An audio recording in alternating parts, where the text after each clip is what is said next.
É, Trabalhadores do Brasil,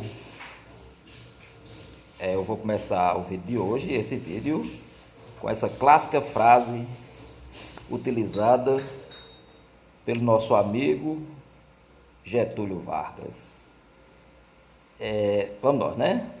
Bom, minha gente, no vídeo anterior eu trabalhei todo o processo do governo constitucional, as conquistas, os direitos trabalhistas, a questão dos grupos políticos que vão acabar existindo durante esse período,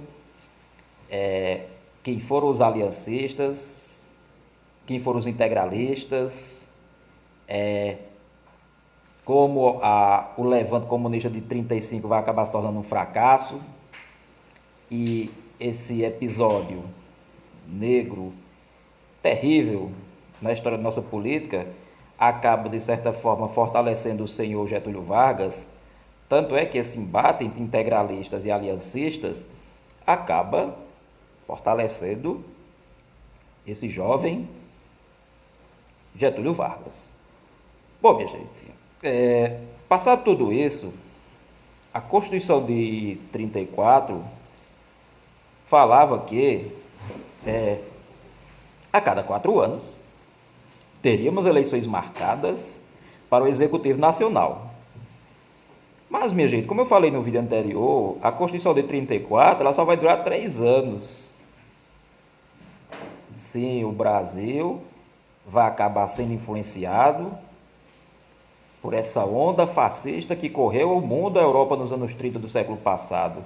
O Brasil agora vai viver uma ditadura chefiada pelo nosso amigo Getúlio Dornelles Vargas. Um aliado de Vargas, eu não me lembro agora o nome do cara, não sei se foi Olímpio Mourão Filho, que ele foi responsável, o redator de um suposto plano, o chamado Plano Cohen. Na época, o Brasil vivia, por exemplo, a era do rádio. Vargas, ele vai em cadeia nacional, denuncia esse suposto plano, que seria organizado pelos comunistas, onde, abre aspas, de acordo com essa carta que existia nesse plano, os comunistas iam tocar o terror no país, iriam destruir escolas, creches, hospitais, incendiar igrejas, inclusive assassinar o presidente da República. É um pretexto para Vargas proclamar, abolir os direitos constitucionais e criar o chamado Estado Novo, ou ditadura do Estado Novo, como os historiadores chamam esse terceiro período da era Vargas, que ele vai começar a partir do dia 10 de novembro de 1937, ou é 10 de outubro, não me lembro agora exatamente, exatamente, 10 de novembro de 1937, que vai acabar começando, inaugurado, o terceiro e último momento da era Vargas, que é o famoso Estado Novo. Esse Estado Novo vai ser a fase ditatorial. O Brasil agora vai conhecer um Vargas ditador, centralizador, vai concentrar todo o poder em suas mãos. Uma ditadura, a gente sabe perfeitamente, esqueça a liberdade individual, liberdade de imprensa, de pensamento, de opinião. Com a proclamação do Estado Novo, a Constituição 34 vai literalmente falando para a lata do lixo. Mais uma Constituição é rasgada, minha gente. Uma Constituição que durou 3 anos. Foi promulgada em 34, em 37 ela vai para a lata do lixo. O Brasil vai viver a sua terceira Constituição. Uma Constituição agora ditatorial. Vargas aprova a Carta de 37, a famosa Constituição de 37, 1937, que ela é claramente inspirada na Constituição polonesa que existia na época. Ela carinhosamente vai ser chamada de Polaquinha, ou Constituição Polaca, em referência a essa Constituição que existia na Polônia nos anos 30 do século passado. O Congresso Nacional é fechado, censura, órgãos vão ser criados para regulamentar, por exemplo, que tipo de informação vai ser veiculada no território brasileiro. É nessa historinha, minha gente, que a ANL reage. A ANL reage, os integralistas reagem, os camaradas de Plínio Salgado, os integralistas de Plínio Salgado simplesmente vão tentar tomar de assalto o Palácio da Guanabara. Eles tentam invadir o palácio na base da bala, não conseguem, são derrotados politicamente falando. Os comunistas são postos na ilegalidade, enfim. O que você imaginar de agremiação política no Estado Novo não existem mais. O que existe é a centralização política nas mãos de um único chefe, no caso Getúlio Dornelles Vargas. É ele que inaugura o Estado Novo, ele suspende a Constituição, fecha o Congresso Nacional, vai simplesmente concentrar todos os poderes em suas mãos. Ao concentrar os poderes em suas mãos, estava inaugurado a chamada ditadura do Estado Novo. Esqueça a liberdade individual, política, de pensamento e opinião. Censura vai ser instituída. O poder agora está concentrado nas mãos do senhor Getúlio Vargas. Em 1938, por exemplo, é criado um órgão, o famoso Departamento de Imprensa e Propaganda, o chamado DIP. Esse órgão governamental vai se encarregar de estabelecer a censura, o que pode e o que não pode ser publicado. O DIP vai acabar produzindo propaganda favorável ao governo. Se eu não me engano, é o DIP que vai ficar responsável pela criação de um famoso programa, a Voz do Brasil. A Voz do Brasil é de 1938, minha gente. A Voz do Brasil que chegava aos lares de todos os brasileiros, todo dia às 7 da noite, fazendo um balanço da política nacional. Hoje, se eu não me engano, esse programa se chama A Hora do Brasil. Muita gente dizia na época que esse era um programa chamado Fala Sozinho. Esse programa vai servir de parâmetro de referência para elogiar todas as ações do governo federal. Durante esse episódio, minha gente, essa chamada Estado Novo, houve uma cerimônia chamada de queima de bandeiras estaduais. Por incrível que pareça, viu? Lá no Rio de Janeiro, as bandeiras dos estados da Federação Brasileira, do território brasileiro, foram queimadas em praça pública. Só podia existir a famosa bandeira nacional. Essa bandeira nacional que a gente conhece perfeitamente, sabemos as cores, enfim, etc, etc, etc. Olha, minha gente, mesmo com ditadura, mesmo com perseguição política, o Brasil vai acabar vivendo momentos de crescimento econômico. Mesmo com as liberdades individuais suspensas, diga-se de passagem. Nessa historinha aqui, minha gente, eu nomeei uma série de conquistas que o governo brasileiro vai acabar empreendendo durante a era Vargas. Por exemplo, o Estado Novo, ele vai ser bem claro em construir o projeto de industrialização do nosso país. Vamos lá, minha gente. Nessa historinha, o Estado Novo, varguista, ele vai ser responsável pela construção da famosa Companhia Hidrelétrica do São Francisco. Hoje, se eu não me engano, ela é conhecida como a CHESF. Vai ser a primeira hidrelétrica de nosso país. A construção da Companhia Hidrelétrica do São Francisco é uma realização do Estado Novo de Getúlio Dornelles Vargas.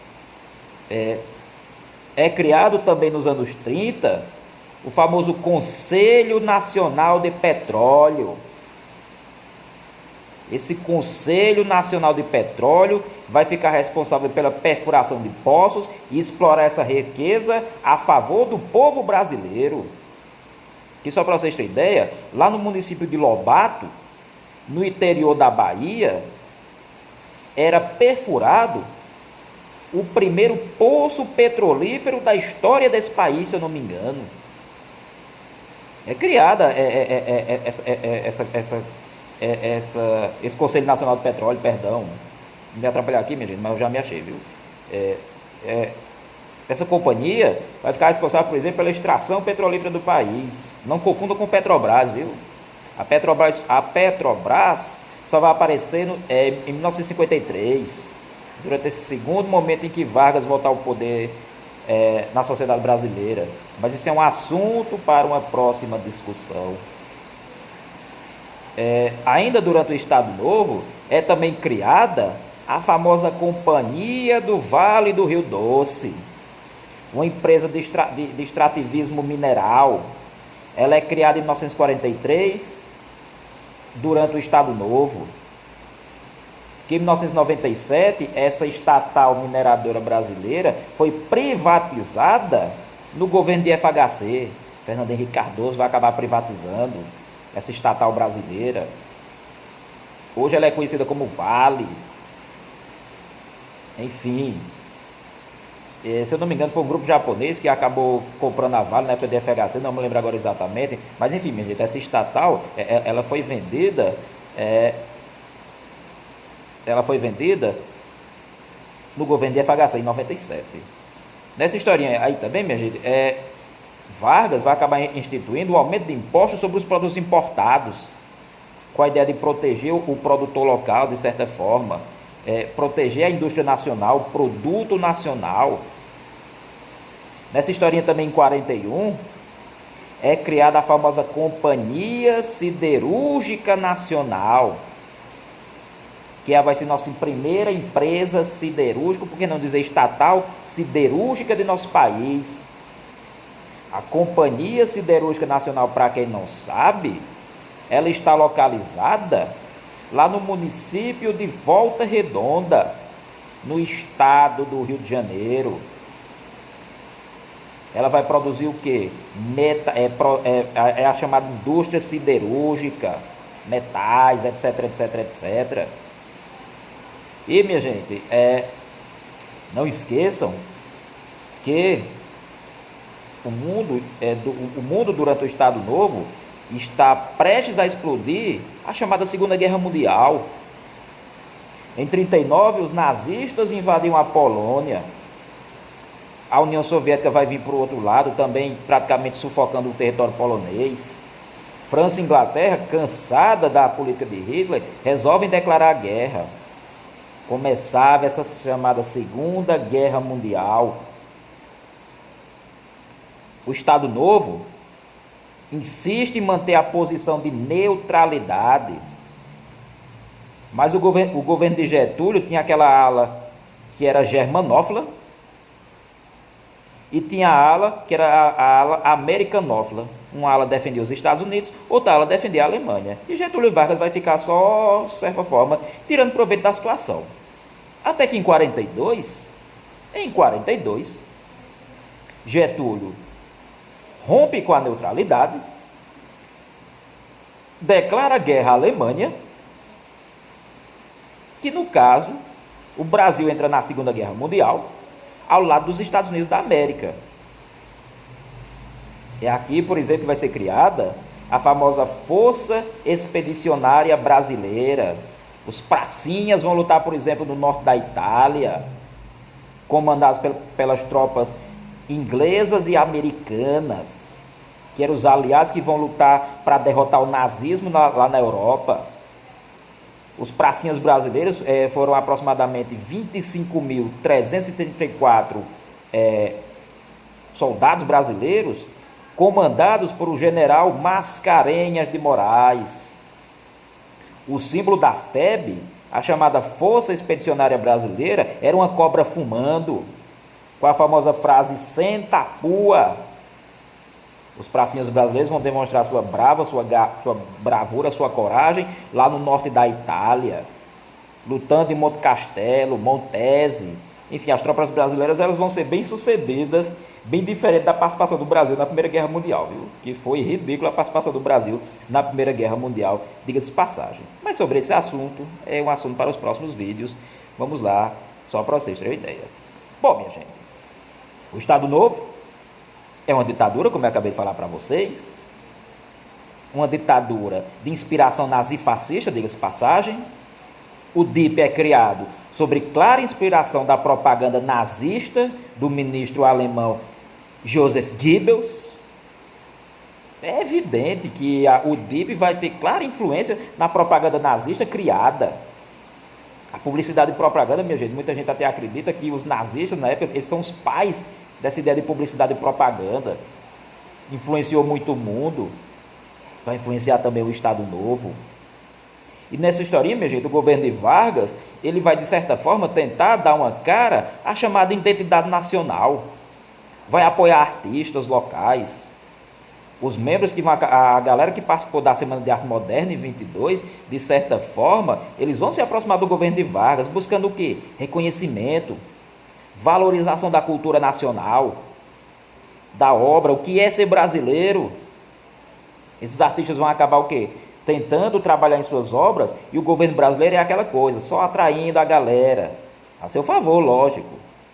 Que nessa historinha, minha gente, a cultura vai ser valorizada, o negro vai ser reconhecido na sociedade brasileira, até que enfim, o samba, que até então era perseguido pelas autoridades, é elevado à categoria de música brasileira, o samba. O carnaval entra para a cultura popular do Rio de Janeiro, que na época, minha gente, o que existia é bem diferente do que existe hoje. O que predominava no carnaval carioca da época eram as chamadas sociedades carnavalescas, que eles desfilavam toda a beleza, a sua cultura, nos famosos carros alegóricos que vão ser apoiados pelo governo de Vargas. A capoeira é levada à categoria de arte marcial brasileira, o samba como música popular brasileira, a cultura negra é valorizada. Voltemos ao carnaval. As sociedades carnavalescas que existiam na época eram muito valorizadas, reconhecidas agora como cultura popular brasileira, por que não dizer? As mais importantes da época, isso carnaval carioca, viu? Eram os chamados democráticos, fenianos e os chamados tenentes do diabo. E se eu não me engano, essa sociedade carnavalesca chamada de tenentes do diabo, as cores dela vai acabar influenciando a cor dela, vai acabar de certa forma influenciando as cores do futuro clube de futebol do Flamengo, o time de futebol do Flamengo. É tipo como se os tenentes do diabo tivessem influenciado as cores da atual camisa, das atuais cores, aliás, perdão, do rubro-negro carioca, o time do Flamengo, por exemplo. Enfim, minha gente. Valorização da cultura, perseguição, o Brasil luta na guerra. E, minha gente, o Estado Novo estava se encaminhando. Mas é aquela coisa, viu, minha gente? Aí agora, vamos ver, seguir adiante, como é que o Estado Novo vai acabar sendo adiante. Porque nessa história, minha gente, ainda na arte, na cultura, um tal de Ari Barroso vai produzir em 1939 a famosa Aquarela do Brasil.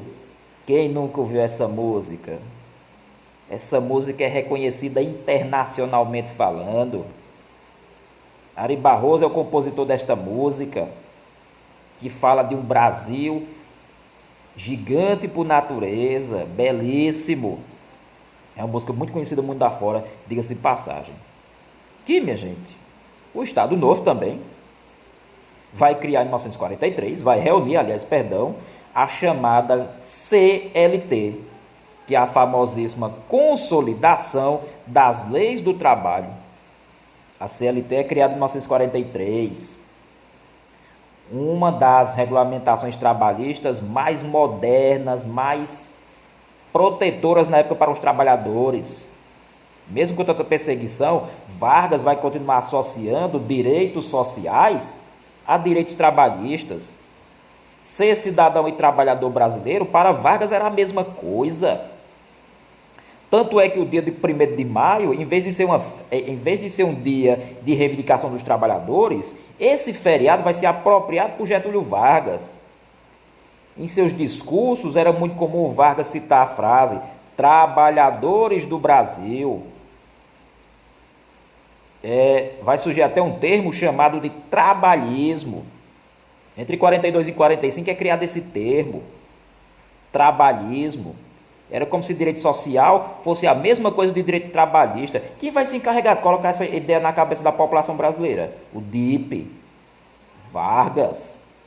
Tanto é que o estado de São Januário, que é o estado do Vasco da Gama, por exemplo, era utilizado muito para as comemorações dos desfiles do 1º de maio. 1º de maio, minha gente, não era assim um dia de luta dos trabalhadores, não. Era um dia para celebrar essa data e exaltar a personalidade de Getúlio Vargas. Por quê? Na cabeça dele, isso ele vai colocar direitinho na cabeça da sociedade brasileira, de que as lutas dos trabalhadores foram o quê? Foram benefícios que Vargas vai acabar dando para os trabalhadores brasileiros. Ele vai acabar atraindo essa causa trabalhadora para o seu lado. Ponto para Vargas. É como o Lira Neto vai falar em seu livro, perdão, minha gente, é como o Lira Neto vai falar em seu livro, me esqueci até o capítulo, de que, perdão, minha gente, de que Vargas tirava as meias sem descalçar os sapatos. Ele vai saber dançar conforme a música. Vai saber dançar conforme a música. Que Vargas, minha gente, em 43, é através de um decreto de lei do Estado Novo que ele vai criar, por exemplo, o famoso Dia do Índio. É o primeiro estadista brasileiro a reconhecer os índios como os primeiros habitantes dessas terras. É no ano de 43, por exemplo, que é criado, através dos irmãos Villa-Lobos, o famoso Parque Nacional do Xingu. Perdão, minha gente. O famoso Parque Nacional do Xingu. Investigar nossas origens. Reconhecer o índio, sim, como o herdeiro natural dessas terras, como os primeiros habitantes dessas terras. As conquistas dos trabalhadores são simplesmente consolidadas através da famosa consolidação das leis do trabalho. A CLT é aprovada. O que é que ela vai fazer? Vai reunir todas as leis trabalhistas até então aprovadas nos governos que Vargas teve, e vai ser consolidada nessa famosa carta conhecida como a Consolidação das Leis do Trabalho em 1943. O trabalhismo vai ser forte. Os trabalhadores brasileiros dizem sim, Vargas é o nosso presidente. O DIP vai se encarregar de apresentar Vargas como o pai dos pobres, pai do povo, pai dos mais humildes, pai dos trabalhadores. Aí aqui, minha gente, que o trabalhador brasileiro vai simplesmente colocar Vargas nos braços. Qual foi o presidente que deu essas leis trabalhistas? Assim se diziam os trabalhadores brasileiros.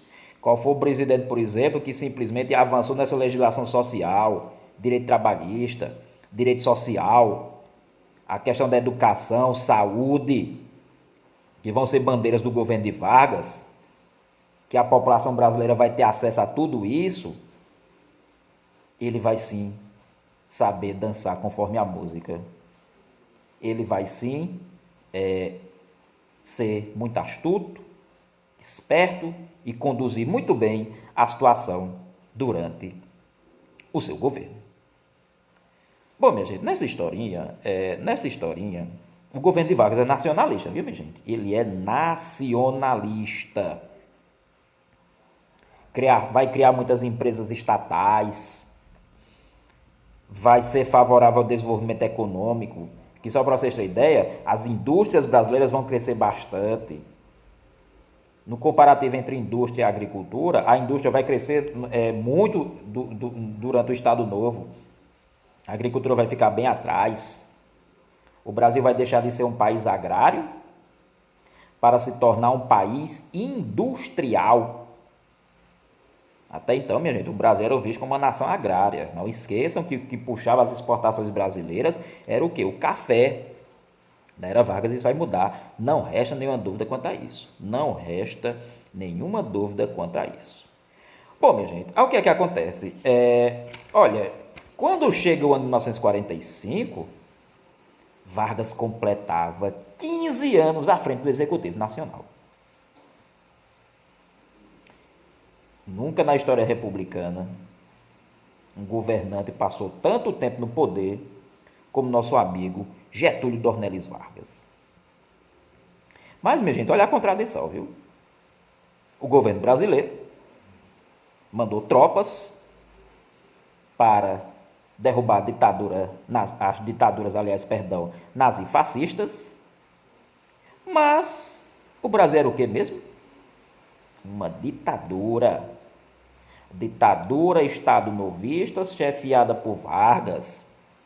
É nesse interim, por exemplo, que a União Nacional dos Estudantes, se eu não me engano, ela vai começar a questionar como é que o governo manda tropas para lutar contra o nazifascismo, para derrubar ditaduras nazifascistas, e nós somos uma ditadura.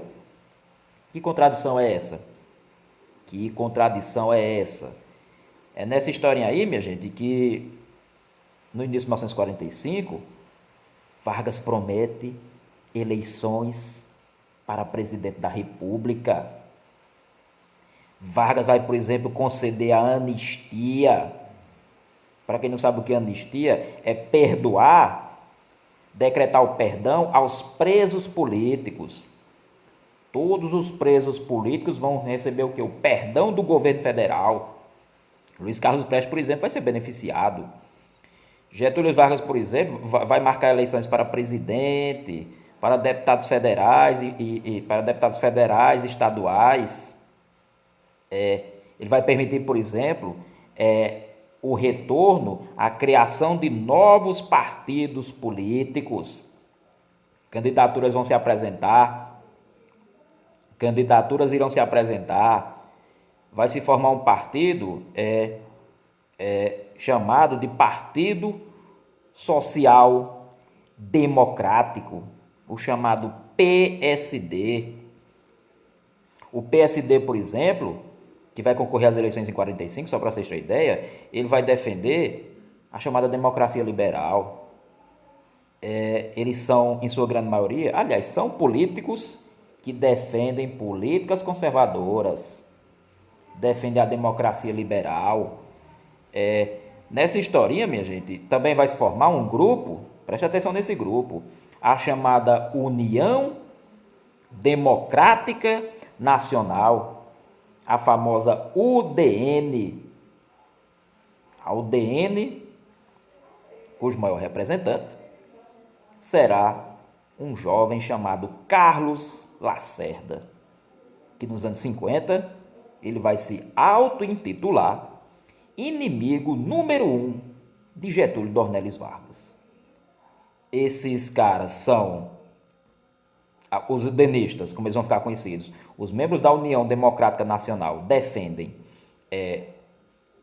o liberalismo econômico e são, olha o que é que essa galera aí, viu?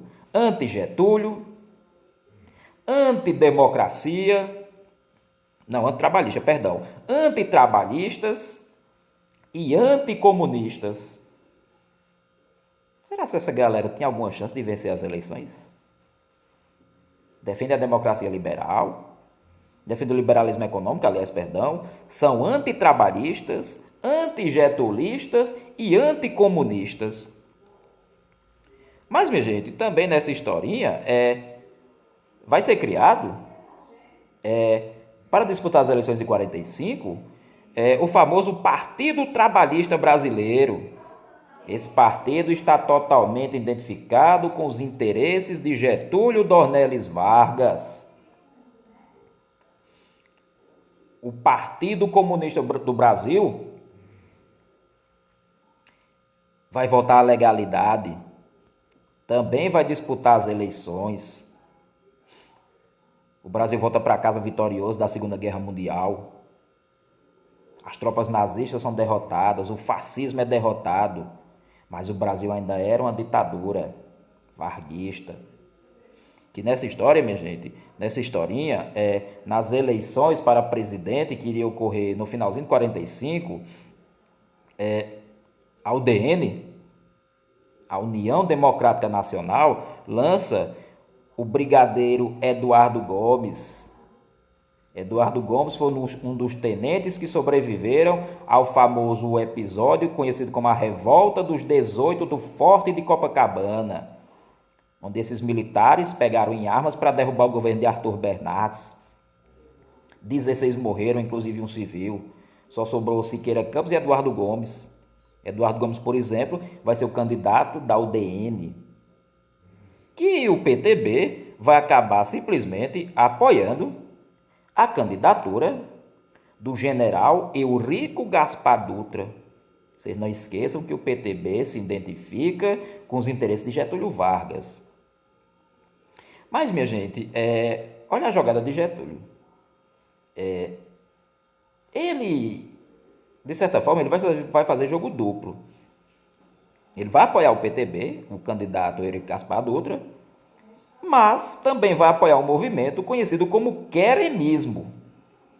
Esse movimento dizia que Getúlio deveria se candidatar ou deveria continuar sendo o chefe do Executivo Nacional. O queremismo vai crescer, crescer, crescer, crescer tanto que vai assustar muita gente. Vai assustar os conservadores. Vai assustar, por exemplo, os membros da UDN. E, minha gente, os militares vão ficar incomodados e acabam forçando a renúncia de Getúlio Vargas. Getúlio Vargas renuncia, mas Getúlio Vargas vai sair na frente do Executivo Nacional pela porta da frente. Eu vou lhe dizer por quê. O candidato do PTB, apoiado por Getúlio Vargas, acaba vencendo as eleições. Quem? Eurico Gaspar Dutra. Momentos antes de Getúlio deixar o poder, ele teria escrito uma carta que teria dito a seguinte frase: ele disse, ele que Getúlio Vargas, como? Apoiando a candidatura de Eurico Gaspar Dutra. Aí tu acha que o eleitor brasileiro na época votou em quem? No candidato da UDN ou no nosso amigo do PTB?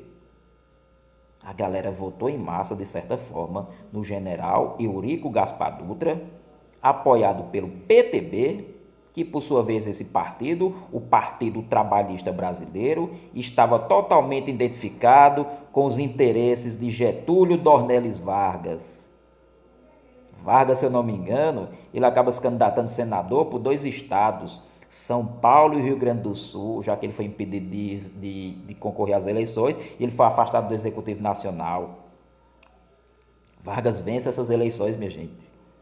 O candidato de Vargas vai ser vitorioso.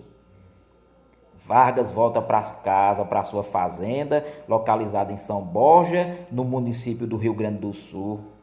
Ali era o reduto dos Vargas. Eurico Gaspar Dutra vence as eleições e, minha gente, chegava ao fim o chamado Estado Novo.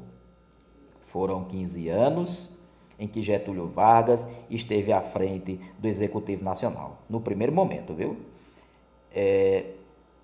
Sobre Getúlio Vargas, minha gente, a literatura que existe sobre ele, ela é vasta, muito vasta, vasta mesmo.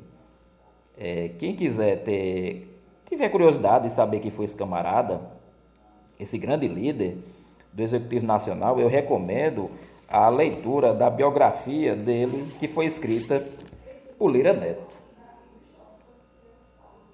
A editora Companhia das Letras simplesmente lançou essa biografia aclamada. Lira Neto é um escritor cearense, só para vocês terem ideia, que ele escreveu de uma forma brilhante toda a trajetória política de Getúlio Vargas, desde o seu nascimento até a morte de Vargas no ano de 1954. Brilhante essa obra de Lira Neto, que ele escreveu em 3 volumes. Mas é lógico também que existem outras biografias, outros estudos mais aprofundados, não que esse não seja, Deus me livre, viu? Esse livro é brilhante. Mas quem quiser conhecer mais, eu também recomendo outras leituras, como A Invenção do Trabalhismo, as próprias obras de Hélio Silva, enfim, minha gente, muitos historiadores, jornalistas como Lira Neto, por exemplo, escreveram essa obra, aliás, obras a respeito de Getúlio Vargas, e foi como eu falei em vídeos anteriores. Getúlio é uma figura muito interessante para a nossa história política. Ame, odeie este homem. Bom, Por aqui eu encerro. Quem gostou, dá um joinha e contribua, minha gente, para o crescimento do nosso canal. Valeu, pessoal. Um abraço.